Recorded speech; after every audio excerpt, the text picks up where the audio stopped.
Hi there. Welcome to Stories, a podcast by Acadium where we focus on the stories of our incredible users. People come to Acadium for a few different reasons. They might be looking to build new skills, whether that's for a career change or just to deepen their craft, or they might be looking to get some eager extra hands on their project or business. In any case, people come to Acadium to grow, and we find that our users often have amazing stories to tell about their journeys, and we're here to share them. All right, Alex, we're going, man. Thanks for joining me today. Thanks for having me, Graham. Of course. Whereabouts in the world are you joining me from? New York City. The big city. Awesome. Big Apple, man.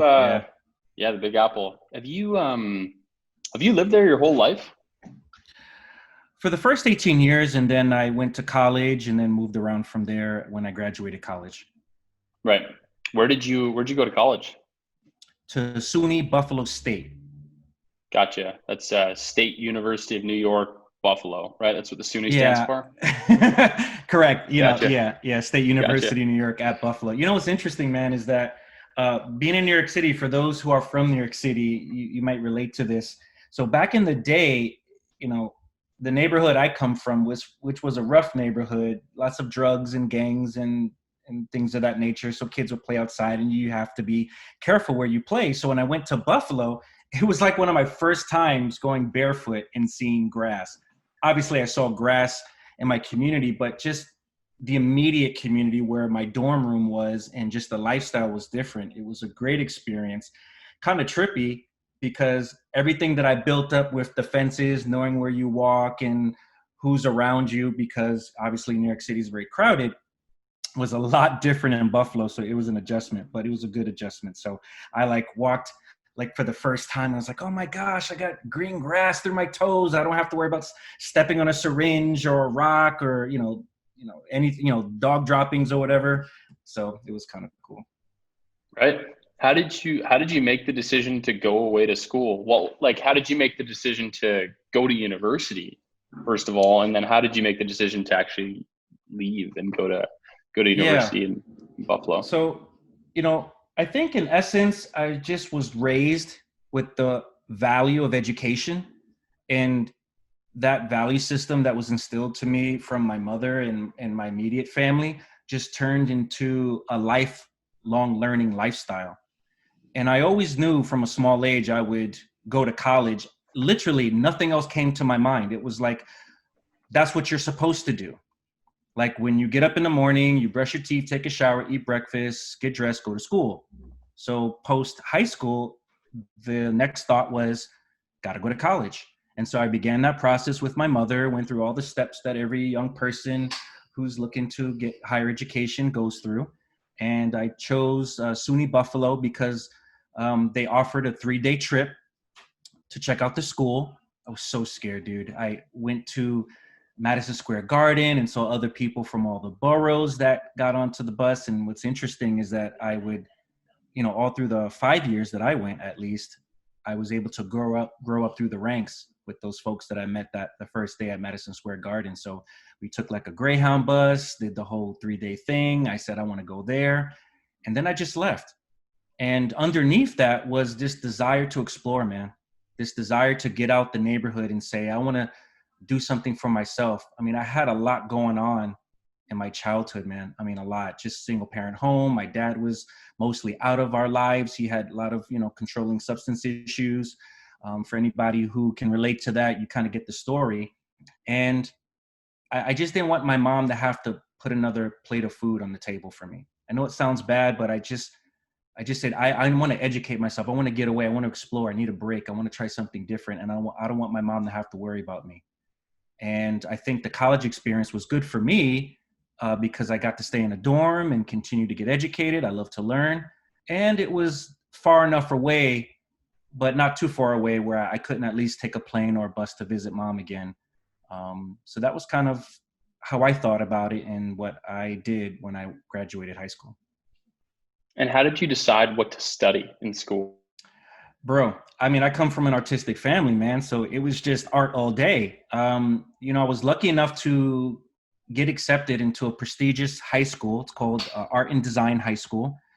Some famous people have come out of there in years past, but from there, just that cultivation of art and graphic design, which caught my heart, man. I mean, for some it's advertising, for some it's photography or painting or whatever. For me, it was that darn computer, man. And so I remember using Photoshop like when it was maybe, several years old, back in the early days, man, in the 90s, if I'm gonna date myself.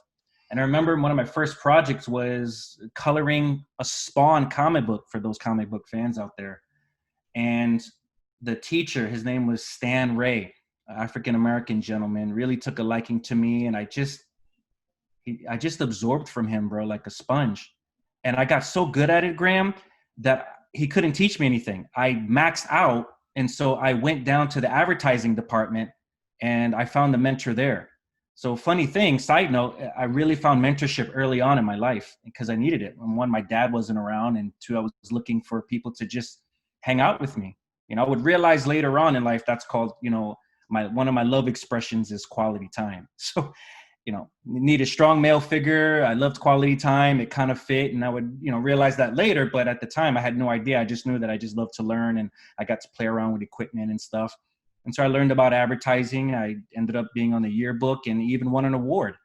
So I was like an award-winning designer by the time I was 18, still trying to figure out life and all the other things that young people go through. But yeah, that was my experience then. So you knew that you had this talent in high school. You went to school, post-secondary, to further develop this talent in some way. Did you have a vision of what you wanted when you graduated? Ironically, I didn't. How sad is that? As creative as I was, I mean, dude, I was like uber creative, bro. Like I'm like super talented. Yet I didn't have a vision for my life at that point. Not just career, which kind of sucked at the time, but just my life in general. I was sort of like an open book, and I could have swayed either way, dude. Whoever I got around could have influenced me one way or the other. So when I graduated, the closest thing I came to was I want to be involved in an agency. And so I grabbed my portfolio, I shopped around, got shut down. That was really depressing. And then I started realizing that whatever the ideals I was taught, not the tactical stuff, but the ideals that I was exposed to was not adequate for the quote unquote real life. Rude awakening, bro. Very, very tough experience. I mean, I spent almost $50,000 on university only to end up paying enough rent to live in a house on the richest neighborhood on the couch and riding a mountain bike that only worked on third gear, riding a bike 28 minutes to work at an independent phone book company, third shift. And later on, Denny's as a busboy, and then later on at Wendy's. But I tell you what, dude, and this is interesting looking back, it didn't matter how sucky my life was, I did the best that I could. That's one of the things, even to this day, as I'm more experienced in my career. One, I was super talented, but I figured out life. It was tough, but I always knew I was going to be the best that I could be. And people loved me for it, and I found favor with a lot of people. I was the best hamburger flipper at Wendy's. I was like the best busboy, dude. I struggled with the nighttime job. It was just hard to stay awake. But for the time that I was awake before I got let go from that opportunity, I was the best. Something that really strikes me about you is this energy and this positivity that you bring to every single one of our conversations. And I talk to people at Acadium Plus who've worked with you, and they say the same thing. And hearing you talk about some of these trying experiences through such a positive lens, it seems to come so naturally to you, but it doesn't come naturally to a lot of people. And you sort of say it as though it's not this difficult thing, but can you unpack that a little bit for me? Do you have any idea where that comes from? I think I was partly born with this innate gift to just believe and have confidence. And ironically, I struggled a lot with confidence, which it's really ironic, man. It's funny that the things that you're really good at or the best at or excel at, you often struggle with. And so for me, believing and confidence, they're synonymous to me. So I kind of had that gift, always found myself optimistic. sort of idealistic to a fault sometimes, not in reality. That's what I experienced when I shopped my portfolio around, and it was like, no, dude, we don't got no love for you. And I'm like, oh my God, what am I gonna do? And then at some point, um, I had an encounter with God. I believe in God, and that took me down a path of understanding and learning about my personal faith and what that means and how do I make sense of all that in my life and what my purpose on earth. And then in 2012, I had a pivot, and I had this epiphany where I realized that I'm loved, that I'm accepted just for who I am. I almost sound like Fred Rogers from the Neighborhood, but I mean, it's true. And I consciously practiced reminding myself that I'm loved. And I began to notice internally in my soul that I was loving myself more and being okay with myself and my quirks and my things. And I realized that although, because I'm very visual, certain things look very scary or intimidating, once I get past the smokes and the mirrors and the light show, that confidence that was already in there that I sort of doubted, right? It just comes out like a darn volcano, bro, and nothing stops me. So it's sort of a blessing and a hindrance, because how I see things could either cause me to be scared and not go for things and push myself, or quite the opposite. Nothing can stop me.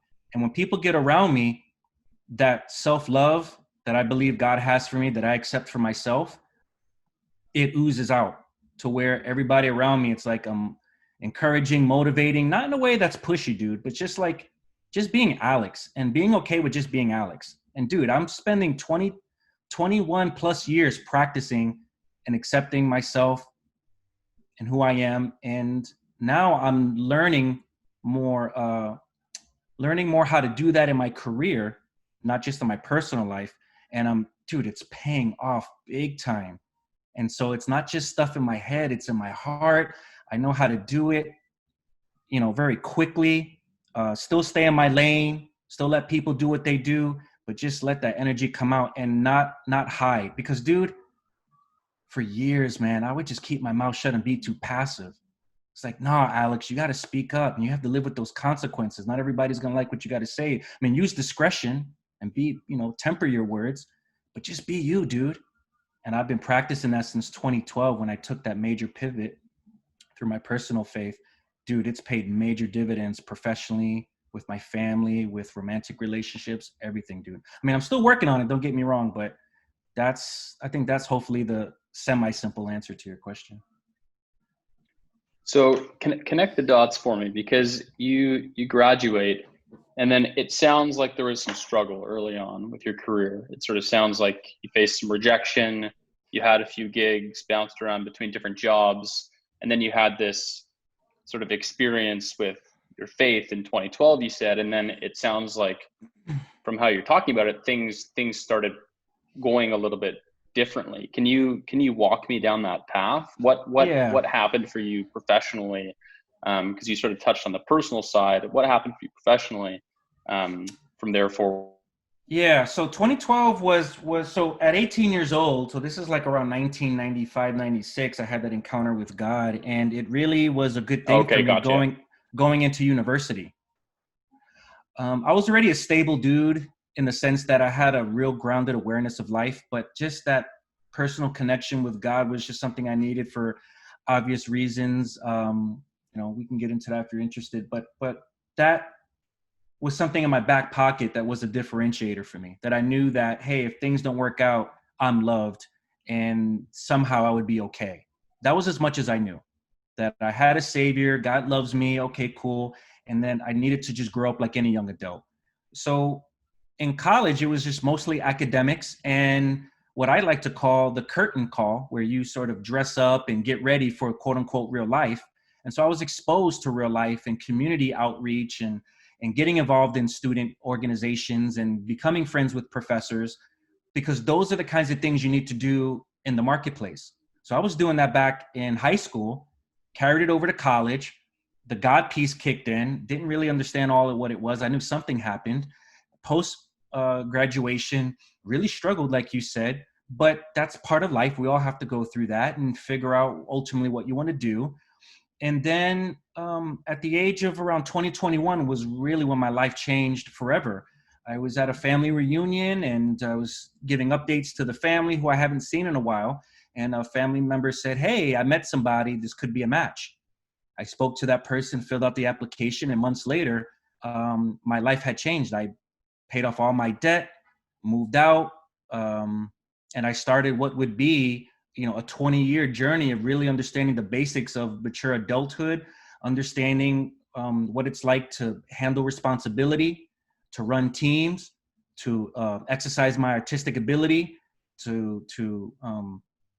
I created, the first year of that internship, what would be a $1 million gross revenue marketing campaign with an international magazine. I was given a lot of leadership. It was very tough for me, but you know what? That mentor at that time saw something in me. And he also knew that I was a young man of faith, and he nurtured that. And he helped me how to balance things of faith with the practical application of just being a responsible dude.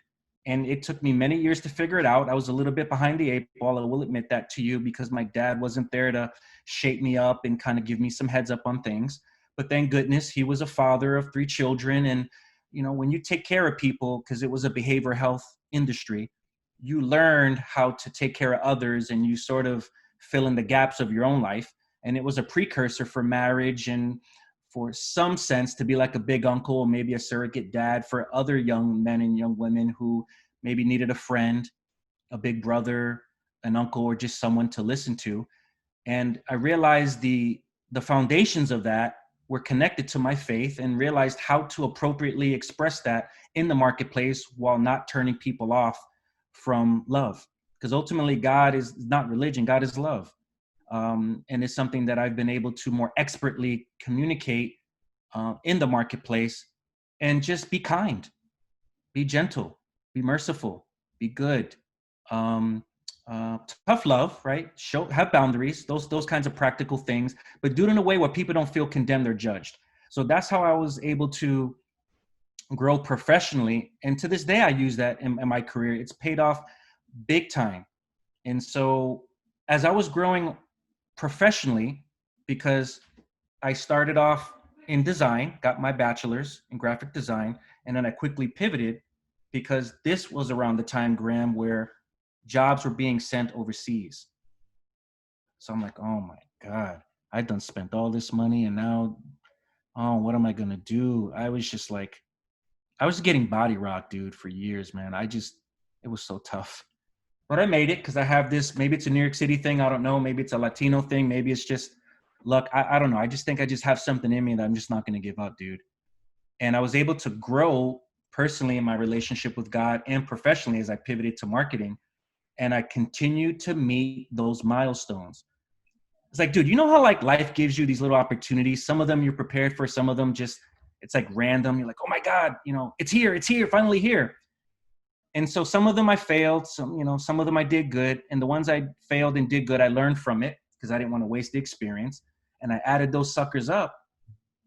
And it served me well, dude. Like, you triggered my mind. I'm like going back into memory lane, man. But so then 2012 happened, and I had a pivot. I realized that how I was doing things, I needed to improve them. I needed to innovate. For those of you who know Tony Robbins, and there's others folks out there who talk about innovation, where you innovate products, innovate businesses, and knowing what business you're in and what business you're really in. I had to take an inventory of myself personally, professionally, and I was able to do that. So that's why I mentioned 2012. So from 18 to 2012, so 18 years old, 1995 to 2012, I forgot how old I was. That's what I was doing, perfecting personally, myself, my character, and professionally. You've touched a few times now on this idea of mentorship. And at the beginning of the interview, you talked about how one of your love expressions is quality time. And you Yeah, point to mentorship in that. Can you talk a little bit about the role that mentorship has played for you in your professional life, whether it be recently or from any time, or all along the way, if it's been a constant and something that you've sought out? Yeah, dude, it's everything. Mentorship, because what is mentorship? To me, the DNA of mentorship is relationship. And so digital marketing is relationships, whether it's digital and or offline relationships, right? Why is it that you could be all over the job boards looking for a job, but you know one person that gets you in and you skip the line? Mentorship. Why is it that you could feel like you just want to, you're so scared, you don't know what you're going to do, and you rather just hide under your pillow. And next thing you know, you have someone that you could just call up or chat, Slack them or SMS them or call them or visit them. So how do you get there though? Before we carry on, maybe it'd be helpful to pause and just talk a bit about how you cultivate a relationship like that. Because I've talked to people about this before, where, you know, I've been fortunate to have some people who played pseudo mentor roles, or, you know, more formally, we sort of say, okay, you're the mentor, I'm learning from you. But the thing that you hear from people is like, well, how do you get that? That's not something that's given out. It's not something that's part of any curriculum. You have to seek these things out. So maybe before we talk about your sort of specific experiences, can you talk a bit about how you've found mentors in your life and how you've cultivated those relationships to get to the point where you can, when you're scared of life and you need someone to talk to, you can send them a text or an email and talk it through with?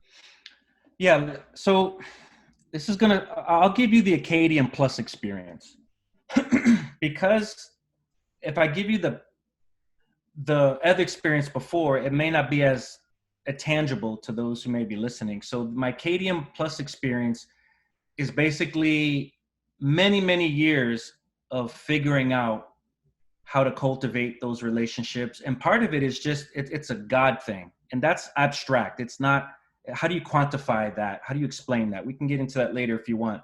But my Acadium Plus experience was me saying, when I saw the website, it says one-to-one mentorship. So when I got on the interview, I said, talk to me about what that is and what's your position, what's your view on mentorship? And I was listening for keywords. And once I heard the right keywords, I said, okay, they're going to take care of me. Then when I met my Acadium Plus mentor, I said, they were asking me questions because it's the kickoff call. I said, bro, I'm a New York Puerto Rican, bro. I don't know you from my ham sandwich. You're asking me a lot of personal questions. Why did I do that? Because I'm one of those guys where I like to say a lot with a little bit. So my Acadium Plus mentor started laughing, and that broke the ice a little bit. And then I know he could laugh. And so one of the things that I realized, if you're taking notes, is laughter, connection. Do you emotionally connect with them? Mentally connect with them? Do they share your value systems or some of your what you value in a relationship? Then also I look for expertise, or at least the willingness to grow. Do you accept me? Do you understand me? Can you let me be me? So acceptance, respect, understanding. To a man, that's the three things. And when I saw that my Acadium Plus mentor was able to accept me for me, respect me as a man, and understand me, meant the world. So that quality time component kicked in. He could have said, jump through a wall. I'd be like, I'll jump through 2 walls for you. So that led me to, when I went to the apprenticeship as part of the Acadium Plus program, I even went buck wild, Graham. I was like, look, this is what I want out of you. And I was not going to take second best. And I went through some things by presenting myself that way. The positive was I needed to do that for me, Graham, because in years past I compromised, and maybe that hindered my outward confidence or my self-image of myself. And I didn't do that this time. So I was sort of checking off an internal checklist saying, well, maybe I didn't do so good 15 years ago, so I have a similar opportunity with this Acadium Plus for the apprenticeship. I'm going to go back, take self-inventory, have a checklist, and I'm going to hold to this standard, not expectation on the person, but just what I want out of it, put that energy out there and see what I get. And I got actually what I was asking for in a weird kind of way. It wasn't exactly how I thought it was going to be, but I did get it. How did you find Acadium and ultimately get into the Acadium Plus program? And maybe it would be helpful to sort of take a running start at this and lead us up to that point. What were you doing before you found Acadium, and how did you end up there? Yeah, so honestly, Graham, I was in a career pivot. I think most recently I've always found myself connected to behavioral health for one reason or another. I think it just was therapeutic for me personally. I just enjoy helping people, helping families, really helping parents how to love their children in a way that the children perceive so that they can become a family again. I mean, that's really the solution I brought to that industry that gave those parents and those young adults the benefit that I knew that they wanted. And there was always marketing involved. In fact, believe it or not, I found young people like me who maybe didn't quite fit the popular crowd or this crowd or that lane. And I was able to offer vocational training as a way to unlock maybe some of their purpose or some of what excited them about the arts and marketing and how they could better themselves. And like anything in life, Graham, you kind of come to a place where you have to stand back and say, you know what, this is coming to a natural end or completion. And that was me. And so I pivoted and realized that e-commerce was really big. And I sort of was getting into e-commerce, but I wanted to dive deeper. And from that, I realized that I wanted some more formal education to, I don't know, how do you say, get some new skills, maybe update some of my dated skill sets, you know, just things of that nature. And long story short, I did some Google searching. They popped up. And bro, when I research, bro. So I kept reading and understanding. I mean, the website was beautiful, so that was cool. And I was like, wow, this seems awesome. This seems too good to be true. What's up with the money? I'm like, what's going on with that money? You know, how is this going to go down? You know, this and that. And I looked for three things: community, mentorship, and the education, whether it's the marketing education and, you know, the apprenticeship, you know, work experience. And I saw that. And once I saw the money was how they did the money and how creative it was, I went for it. Had the interview, and next thing you know, I was on my way. And so it was a risk, don't get me wrong. I'll tell everybody out there, I spent sleepless nights studying my butt off. I mean, like a 45-minute course takes me like 3 hours because I really jumped into it. I really said, if I'm going to pay this amount of money for this experience, I'm going to get every darn thing out of this experience. I was at every live session. I was listening to every guest speaker. I'm bugging the course instructors and everybody I could find. I want this recording. I want that, you know, the full stop, dude. And I had like raccoon circles under my eyes from studying so hard because I wanted it that bad. And there was a little bit of, you know, fear there. Like, man, how am I going to butter my bread? I mean, I had other things in place, but long term. So that e-commerce thing and realizing that life pivots, you have to just flow with it, were the two triggering events that got me searching for Acadium. And then, like I said, it all went good. And then I just jumped in full, you know, on the deep end, bro. So what's interesting about this is you've had sort of two sides of the experience that present themselves as a choice to a lot of people right now when they're leaving high school or later in life for some people. And that's university experience and some of these newer educational experiences that are coming out now. Acadium's one of them, but there are lots of good examples out there. And I think that the thing that a lot of people, especially now with COVID and universities going online, the thing that a lot of people are having to think through is university right for me? Like if the end goal is to get a job and all I need is job training, what's the right choice? And people talk about how, you know, university is higher education and job training, and maybe sometimes people end up going in for the wrong reason or whatever. How would you maybe think about this for yourself if you were 10, 15 years back and you were trying to make a decision between these two things? What would you be thinking through, knowing what you know now? Or if you were giving advice to somebody who were thinking through a decision like that, what would you have to say to them?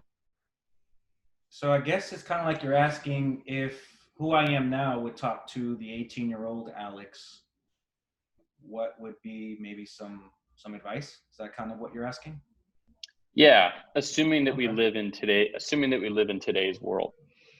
It's a loaded question, Graham. You're setting me up, dude. I want to be careful how I answer this. So my answer, I'm going to tell you, dude, is subjective, man. So I want to let everybody know out there, it is subjective, because ideally you can grab something positive or something that you could learn from any experience if you believe that that's something that is for you to learn something positive, even in a potentially negative or not the most optimal experience. I mean, Buffalo State was a cool school, but I had got accepted to an Ivy League school. You don't know that. So I got accepted to Pratt in Brooklyn, where all the big timers went. So to me at that time, I was like, I want to go there, but the money was funny. And I said, let me just keep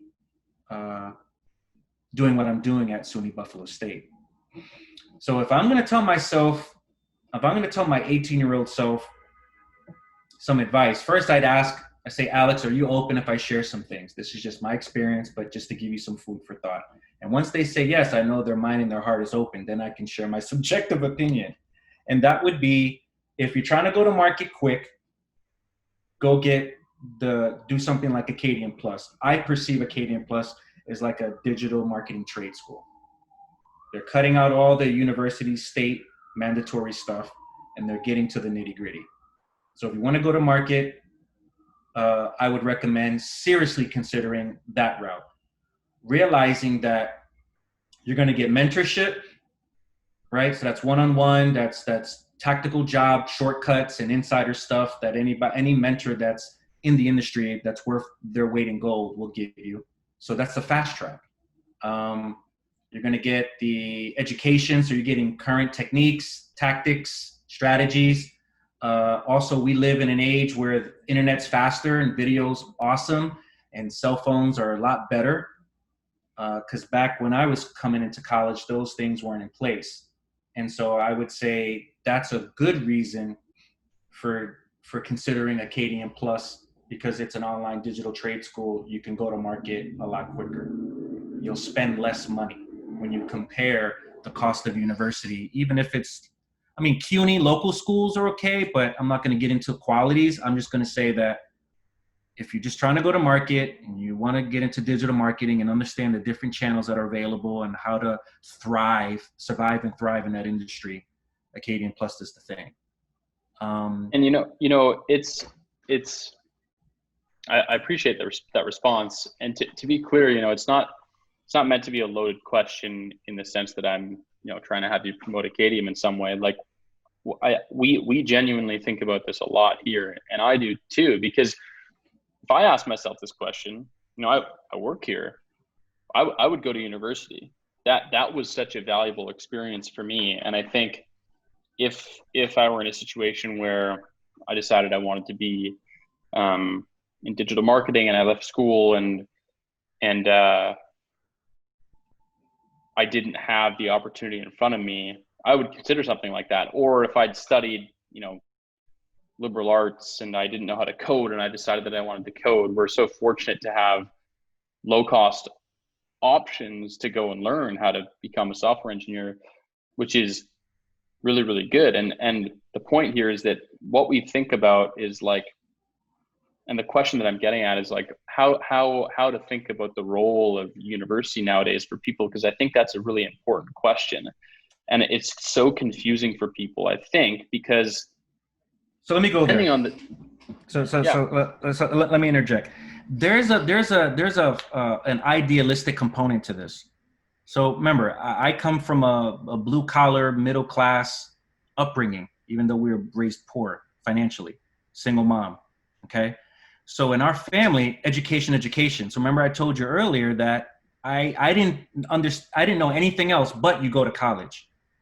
It wasn't gangs, it wasn't drugs, wasn't alcohol. I mean, I love the girls, but it wasn't even that. It was this desire to express myself and get away from home, to go explore. You got to realize, bro, there was times I only ate one meal a day, bro. There's times Christmas was hair gel and a comb. Whereas when I was a younger child, it was the traditional, American Christmas, presents and everything. So you got to realize there's multiple factors than just university. University meant prestige. It meant you got this little 8.5 by 11 piece of paper that you can go back to your family, at least my family, and say, I'm one of the few that got a higher education. And at the time, I was raised near the end of an era where you go to college. That's just this. You don't think you go to college. That's just what you do. And you don't necessarily question that. So I happen to be open-minded because I'm curious. So I was lucky that I was born to be a human that's just curious about life. I've been curious since I was a little boy. But the influences was, I don't know if you call them cultural or socioeconomic, but it was, you go to college. And I didn't argue. It was just like, yeah, makes sense. But if I'm talking where I am right now to that younger Alex, I have to identify that. I can't just go give my subjective experience without understanding that there's those out there around my age range that come from a certain class of society where that's what you do. But we live in 2020 at the time of this recording where, dude, you can go educate yourself and don't need college or Acadium necessarily. You can go buy a low cost course from any of those, websites out there. And if you're someone like me who's hungry, desiring to better yourself, you don't want to end up on the street, whatever your motivation is, you're going to just need YouTube. You need a little rinky-dink computer with a screen. I mean, you can make it happen for low cost. So for me, I would not recommend to my 18-year-old self university unless there was something involved in that 18-year-old Alex's life, whether it was family or connection, that I might be disrespecting if I just discounted the value of university. Because what did I get in university? I learned about life. I learned how to live on my own. I learned how to work a job and pay for my phone. I learned how to, it's a curtain call for living on your own. There's value in that. However, does it justify the $50,000, $48,000 I had to pay? Does it justify that it took me 5 years, where in Acadium Plus, it took me 5+ months? So I don't know if it's a direct apples to apples comparison, but I would tell you I would subjectively lean towards go to market. Why? Because hope deferred makes the heart sick. If you got a young person who's just believing and believing, it takes them all these years, you have a higher chance of losing hope. Could you ever get out there? I mean, look what happened to me, dude. I get out there to take my little portfolio, and they just crapped on me. They didn't even let me bring them coffee or take out the garbage. They said, we don't want you. You're not a fit for an agency. Ironically, over 20+ years later, I'm now a senior digital account manager. We're in charge of strategy, project management, and I influence the whole agency in digital marketing, and the company's located in Buffalo, New York, like miles from where I went to school. How cool is life in the universe? That is pretty cool. I didn't know that. I didn't know that the agency was located in Buffalo. That's amazing. So, hell amazing, bro. So come on. Now, I don't have to be like a big super duper religious or a really holy roller. Like, come on, you just stand back and watch. That's a redeeming thing for my soul, bro. So forget the tactics, forget the courses, forget that. There's a peace and a sense of redemption on the inside. Not that I was motivated in life to prove those people wrong, but it came back to me, Graham. Like, thank you, God. Like, what an opportunity. So not only am I highly motivated, not only do I want to reach financial and artistic goals, not only do I want to help people, but I got another window of opportunity, and it took 20 years. I'm not letting that sucker go. So if I'm telling my 18-year-old self, I'm going to be careful about what this kid wants to get out of it and who's paying your bills. Because a young man who ain't on his own, you have to really, they're going to follow their financial funder, and they're going to lean towards how they believe and how they think. And that's what happened to me.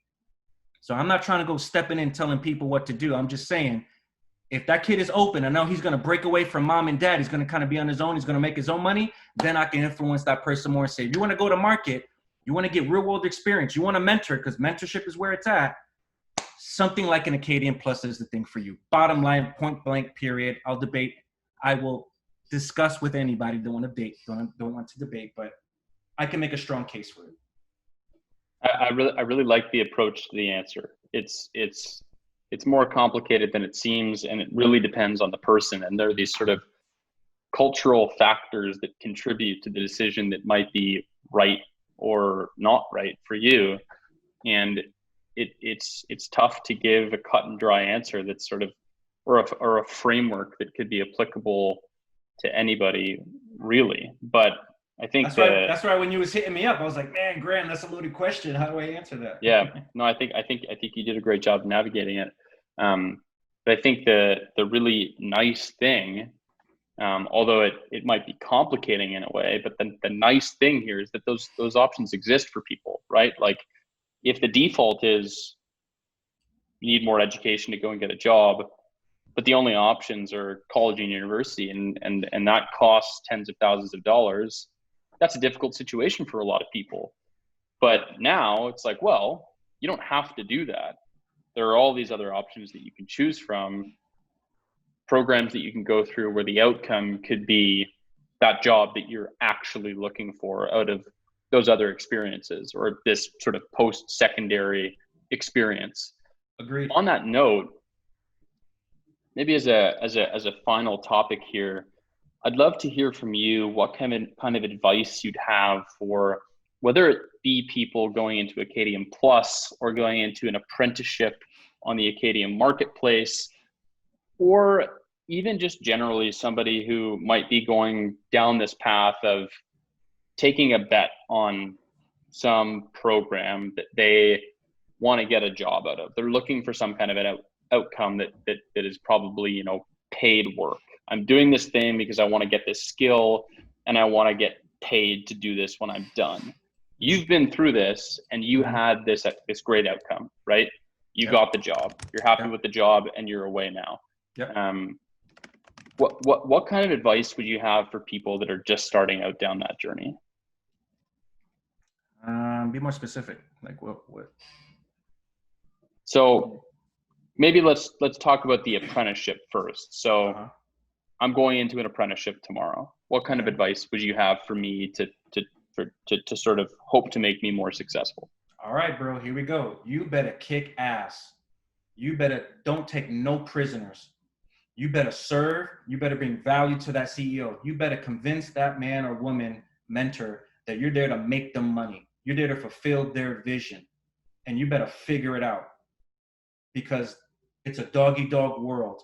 And at least in an apprenticeship, they're going to be kind of cool with you. They're not going to really treat you as hard as a paid person. So you better simulate.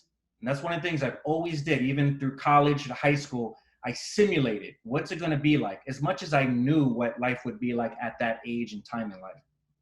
Okay. Second thing, open mind, open heart. Okay. Humble gratefulness. Go for it. They're giving you an opportunity. If they select you, you need to bug them.